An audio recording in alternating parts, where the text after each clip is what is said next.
Hello, I'm Professor Bill Connor. This is Accounting 221, Intermediate Accounting. Now, Accounting 221 is part of a sequence where you have Intermediate Accounting 1 and Intermediate Accounting 2. In that sense, it's quite a bit like Principles of Accounting, where you have Principles of Accounting 1 and Principles of Accounting 2.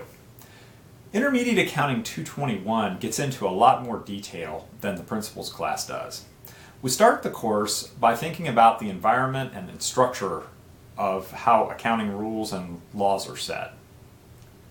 Then we think about all four financial statements, the balance sheet, the income statement, the statement of cash flows, and the statement of retained earnings, and then really start to get into what you might call the nitty-gritty on certain statements.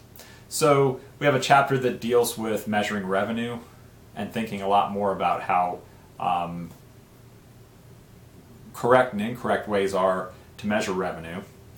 And then we do several chapters, really the whole rest of the course, focused on more advanced topics on the balance sheet. A lot of what we do in Accounting 221 and later Accounting 222 is think about footnotes. So I'm going to leave you with this as we think about footnotes in the class. Enron. You may be familiar with the scandal that happened 10 years or so ago. Enron, I like to tell students, only violated one rule. The rule that Enron violated was the rule that said you can't obviously produce a misleading financial statement, even if it's correct. So Enron did a technically correct statement. What they did is they found clever ways to show no liability. So in truth, they might have had a $10 or $100 million liability. They might have, instead of taken the debt themselves, they might have guaranteed the debt. So for example, they might have had their company president take out the loan and then guarantee that. Well, if you do that, you're supposed to do a footnote. And the footnote should very carefully and clearly describe that Enron's a guarantor. In fact, the footnote did do those things. The idea was you couldn't really expect people who looked at financial statements to see a liability section of a balance sheet that said no liability, and then had to go back to the footnotes to understand just how significantly Enron had guaranteed other people's liabilities. Of course, let's leave aside the basic notion that this really wasn't anybody else's liability. In that case, Enron borrowed the money.